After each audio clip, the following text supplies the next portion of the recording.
There's the pass to Leitner. Puts it up. Yes!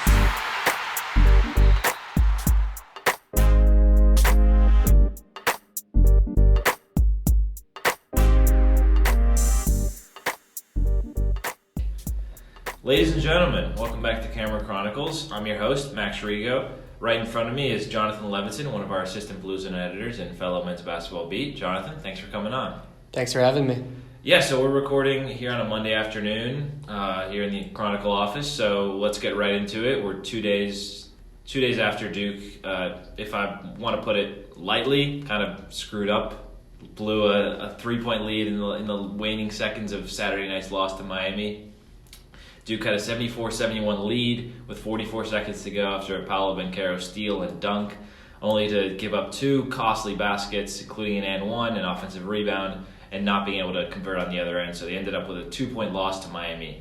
A Miami team that was unranked at the time and still technically is unranked. I think I would take issue with the AP poll not having Miami in their most recent top 25 that just got released. But so lots to talk about. I mean, it's Duke's first ACC loss. It's their second loss of the season, in only their second game since coming off of a COVID-19 break.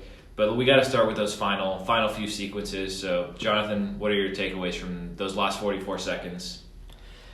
I think if we look at that late 4-point possession that gave Miami the lead for good, the biggest takeaway has to be them not being able to get the rebound on that missed Charlie Moore free throw.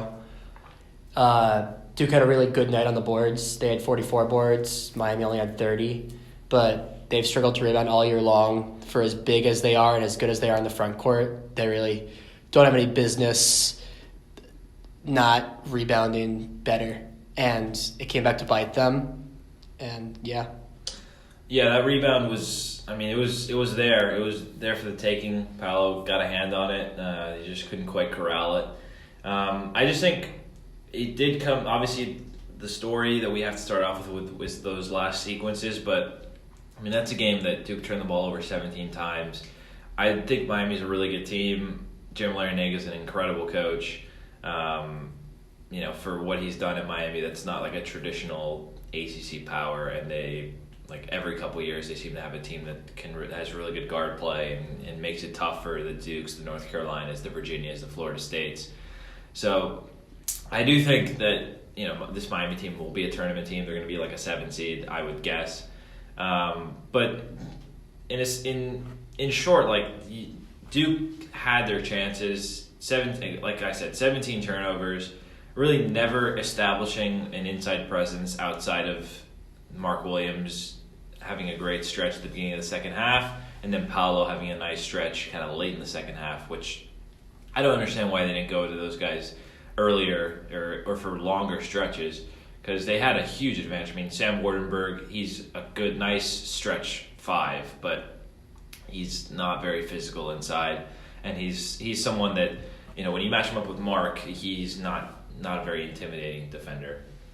So I just think one of the things that really stood out is just they never seem to just put those sustained runs together after that, the run in the first half to give them an 8-point lead. I really think they had their chances, and it did come down. Obviously, the headline and the story will be from those last few possessions, but they had their looks to win it late. But I think it shouldn't have been that close. Miami's a good team. They're not a great team. Duke, I think, is a great team. They have talent, obviously, to be a great team, but it's interesting that in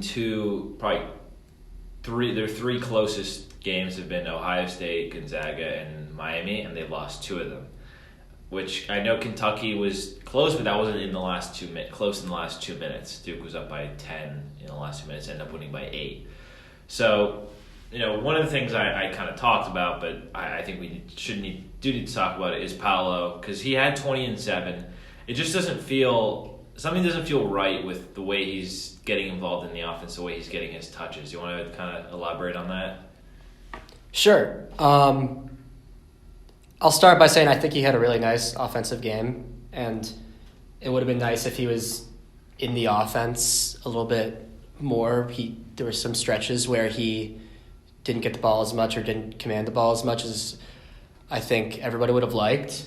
but it's really nice to be able to have that really point forward, point center type of player where Paolo is able to bring the ball up the floor and command the ball.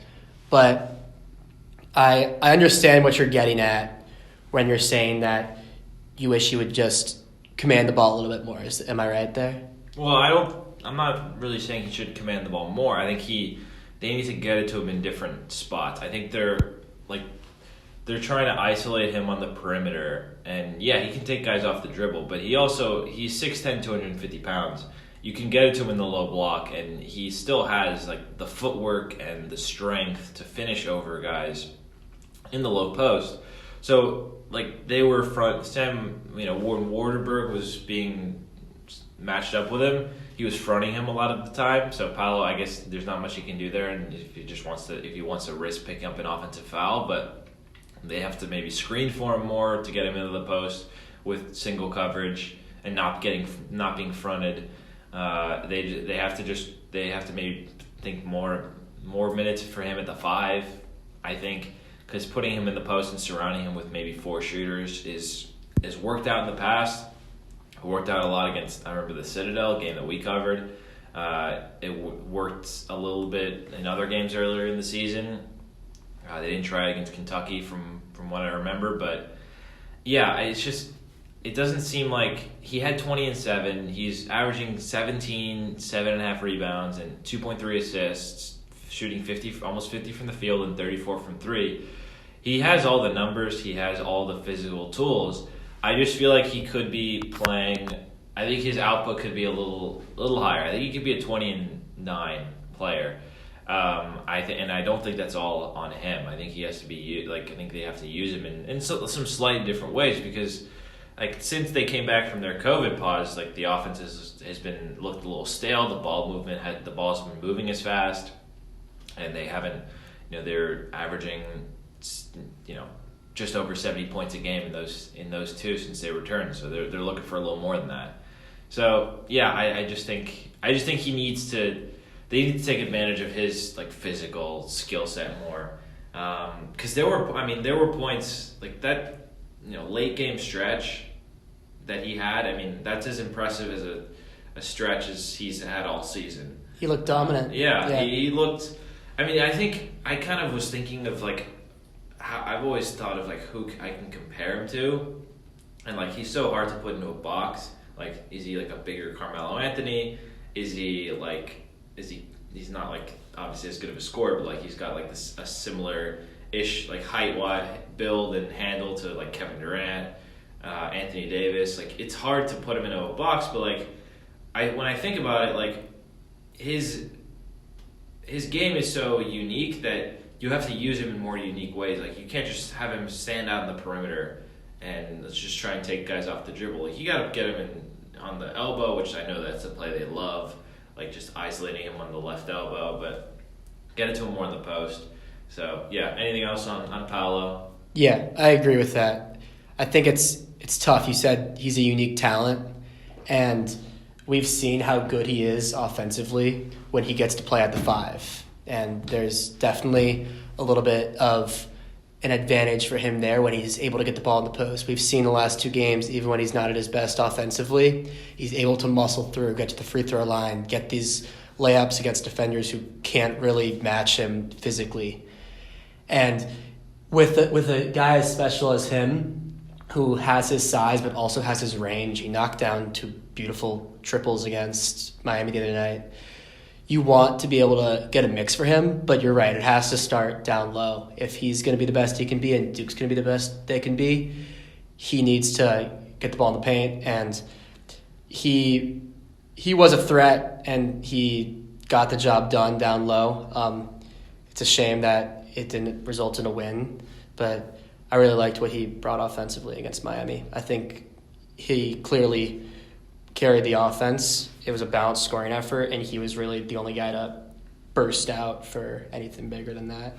One thing that's funny and interesting is his 3. I would say his 3 of his best performances of the season have all been against like probably 3 of Duke's 4 toughest opponents. Ohio State, he didn't have a good performance. He didn't hit a field goal in the second half. But Kentucky, Gonzaga, and now Miami, he's had those are 3 of his best performances on the season. Probably looking at the Citadel being another great performance that he had, which a game that we were covering. So, which is interesting because like he seems like one of those players that he like the day-to-day playing against the South Carolina states and the Appalachian states and Gardner Webb's like doesn't do much for him. Like it's like all right, he's ready for the NBA. Like he shows up when like the lights are brightest, and he shows up when kind of people are like all eyes are on him, which is interesting. It's kind of like to make an analogy, it's kind of like a Brooks Koepka type thing. Like Brooks Koepka doesn't care about the Sony Open. He cares more about the PGA Championship, But like the biggest events is where Paolo kind of rises to the occasion, which is interesting because like you see a lot of draft prospects like kind of build up their numbers against smaller schools, and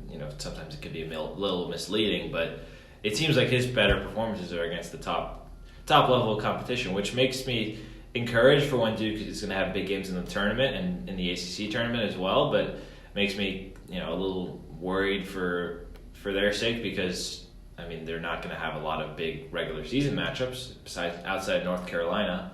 There's not really, the ACC is really bad. Like we're 14 games in for Duke. We are getting close to like we're basically at the halfway point of the regular season. The ACC stinks. Like it's bad. Duke is the only ranked team still. North Carolina didn't even get votes this week. Miami is technically like the 28th ranked team in the country. Florida State is terrible. Virginia is terrible. Like, they're not going to have that many chances for great wins. So if Paolo is going to rise to the occasion in the ACC tournament, the NCAA tournament, that's great. He's a great player, and they're going to really rely on him in those big spots, and they're going to get the most out of him. But he can't, like, if he's not going to play well against like the Boston colleges, and like Duke could fall ill to some upsets that we've seen in the past, that we saw with the 2019-20 team, we saw with the Zion team, we saw with the Marvin Bagley team. So it's just an interesting note. I wanted to kind of like note that for Paolo, which I don't think it's not like a testament. I don't think it's any like indictment of him at all. I actually think it's like it's just interesting. Like it shows how unique he is. He just like when the lights are brightest, he steps up. But it's interesting because obviously not every game is a big one for Duke. I think it shows that they need him in those tougher half-court matchups. We saw against Ohio State that they're still growing in the half-court offense. For as talented as they are a younger team. And Paolo, by virtue of his size and by virtue of all the things that he can do, is really a solution for them when everything else gets tougher. And I think that it's great because it's showing that Paolo has this in his bag and that he's really able to bring it against the better teams. And I think it also should be really a call that they need to figure out other ways to really penetrate these tough defenses, because Paolo is great and he's going to bring a lot of scoring. They didn't really have that second part of a 1-2 punch the other night against Miami. They had a really balanced scoring effort behind him, and we've seen that before as well. But I think it says a lot about Duke how much they have Paolo really play on offense in those types of games. I don't think it's necessarily good or bad, but I think it's definitely worth noting. I hadn't really thought about that before. Well, it's interesting because in a lot of the big games, Coach K shortened his rotation. In the second half, Duke played 6 guys. So it's not that surprising when you have a larger share of minutes for your stars are going to have a larger share of the production. And it's just interesting how like in those key games, you really need your stars to step up. Like people say, like you need a deep team to win in March, and I agree. And I think Duke has the potential depth to make a deep tournament run. You also just need your stars to play well. You need them to like the cream has to rise, right? Like Duke if they're going to make a run in March, you have to, like, Paolo will have to play at the level that, like, stars like Jahlil Okafor, Justice Winslow, Zion. He's going to have to play at that level because their Coach K will inevitably shorten his rotation in key moments, and they're just going to go to their staple. Like, I'm having trouble like articulating this point, but like when you're in like a key moment where it's a must-win game, like you go to what you can rely on. Like you go to what works, and that'll be like Paolo at the elbow, Paolo in the post, Paolo playing at the 5, which is like that lineup has been really effective.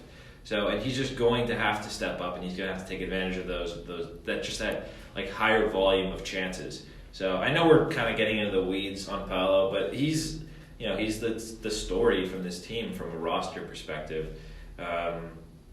So yeah, I think we have to also talk about the last, one of the guys who kind of has struggled recently is Trevor Keels. He missed the 3 at the buzzer against Miami. He's really struggled from deep. I know he's had some good moments this season. He has a pretty shot. He hasn't put it all together for like sustained stretches of games. A lot of the time, I'm looking here now, he is shooting 30% from 3, 40% from the field. Those are very, but I would say that those are both below average for a scorer and a shooter of his pedigree.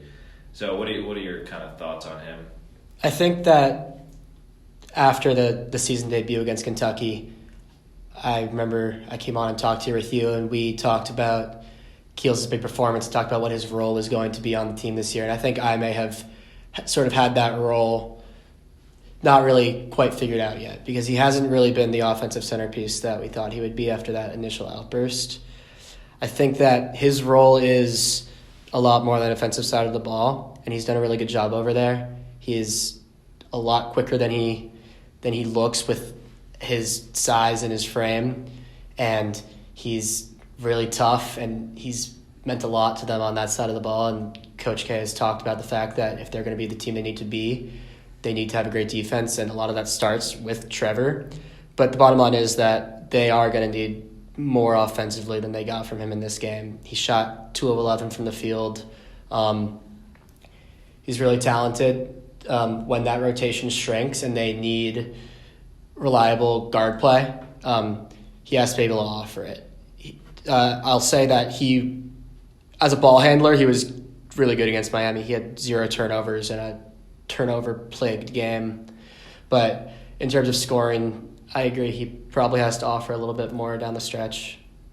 Yeah, I mean, looking now at some of his numbers, his effective field goal percentage is 47.3%, which again, like, he's gotten open looks. Because when they throw it inside and they rotate it, like, he's going to have looks. He's can take it off the dribble, but he's also been used as a spot-up shooter. So, and that's like one of the things that, I mean, it's a continuing theme. Duke doesn't have a true point guard. Wendell plays a lot of the point. Jeremy Roach has like underappreciated vision, I think. He can see plays develop as they happen or even before they happen.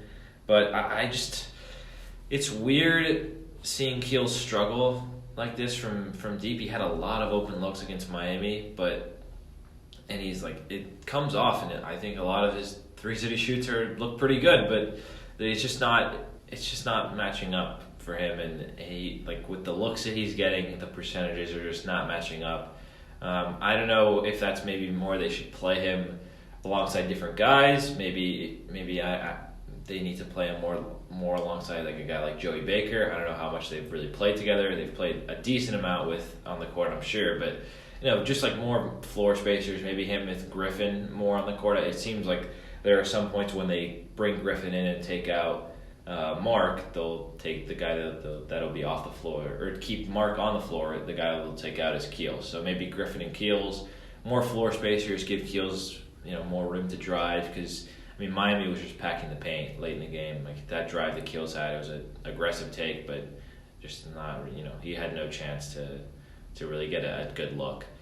So yeah, I just he maybe needs to just maybe have some different guys around him, and they maybe need to get him downhill more, because he's a great pick and roll player. I just don't know how great he's going to be as a spot up shooter, because it just doesn't look like it. Because he's not as good of a spot up shooter, nearly as good as AJ Griffin. AJ Griffin's percentage wise and just by the eye test, it looks like he's Duke's best shooter, maybe alongside Joey Baker. But I would argue he's a better shooter because he can shoot it off the dribble. Joey, big fan of Joey. He's improved off the dribble. He's still like a standstill catch and shoot guy from the corner. So that's just something to keep in mind with Keels. I think he needs to increase that field goal percentage to around 45 and that 3-point percentage to around 35. Each by 5% if Duke is to go on a sustained win streak, which I really think they're capable of. Because if you look at the schedule Duke has, it's not tough. I know it's just a testament to how poor the ACC is this year. They have Wake Forest on Wednesday. It's weird looking at a schedule and seeing just so little like big home games for Duke. Cameron is always a place that College Game Day comes to. There are always huge games that are played there, and just seeing like at Wake, NC State, at Florida State, Syracuse, Clemson, like those are the next 2 weeks of games for Duke. That's so uninspired. Like that's such an uninspiring stretch, and no chances to build up quality wins. So Duke really needs to take care of business, I think, these next 2 weeks, and they have a chance to. On paper they should win their next that stretch of games that I just mentioned. So yeah, I guess we don't want to make this too long, but we should talk a little bit about their game Wednesday. Wake Forest, 13-3. They've had a little renaissance under Steve Forbes. They've been a surprise. I mean, Steve Forbes and Jim Larinaga are probably like the two front runners for ACC Coach of the Year. Alondes Williams, he's been bucking his head all season. He's a complete stud. So what are your kind of thoughts on the matchup Wednesday? Wake Forest is a really good basketball team, and I think Duke is going to have to go into that game treating it like they're playing a team like Miami, because this is a good team. They got off to a little bit of a rough start in 2022. They played Miami on New Year's Day, and sort of a battle of surprising ACC teams. It didn't go well for them, but since then, I'm trying to think of who their wins are against. They had a big win against Syracuse in overtime the other day. Alondes Williams and Jake LaRavia, I think I'm saying that right, both played all 45 minutes. They also beat Florida State by 22.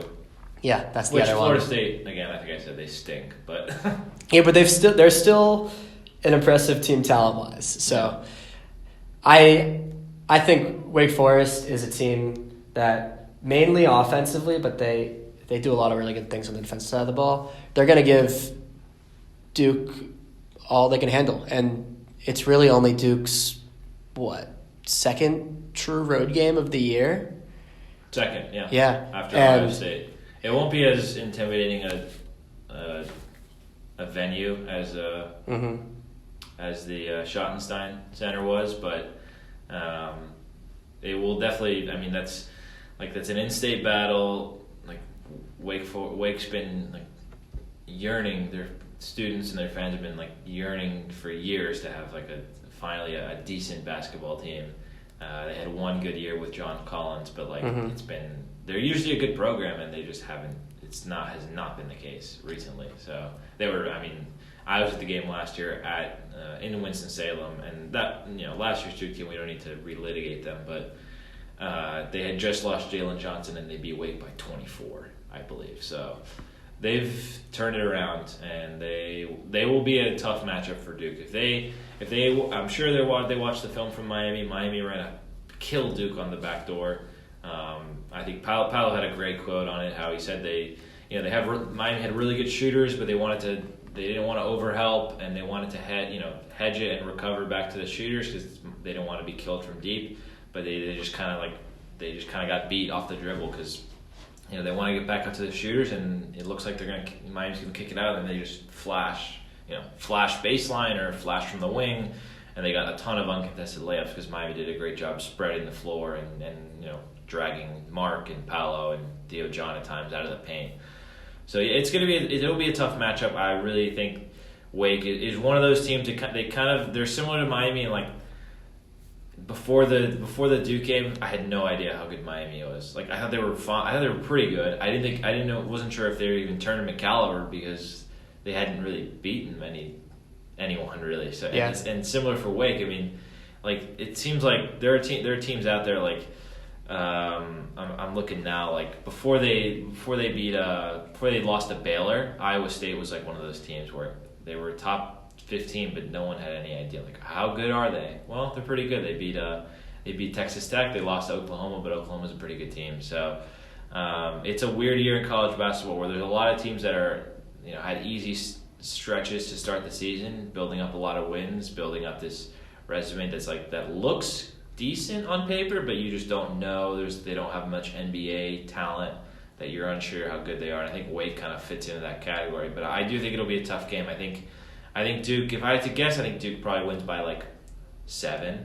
But actually interesting. Let's look at the line.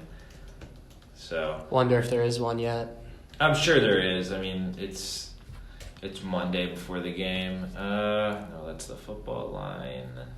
I'll say I'm really excited to watch how they handle Williams and LaRavia because that's a real 1-2 punch, a high percentage shooting 1-2 punch over Wake Forest. And Miami had their big 3 offensively, even though Jordan Miller got in there too. He also had a really good game for Miami. But I'm interested to see how that battle goes. Yeah, I mean, I think a key will be Jeremy Roach because he's gonna have to control some of the tempo. Because I mean, Moore is really gonna. He hasn't played as well as he was before the COVID stoppage. He had a double on Saturday, but looked a little out of sorts. I thought he obviously missed the 3 late, but he's just kind of getting him along with the whole team. They're just getting back into their funk. They're getting their legs under them again.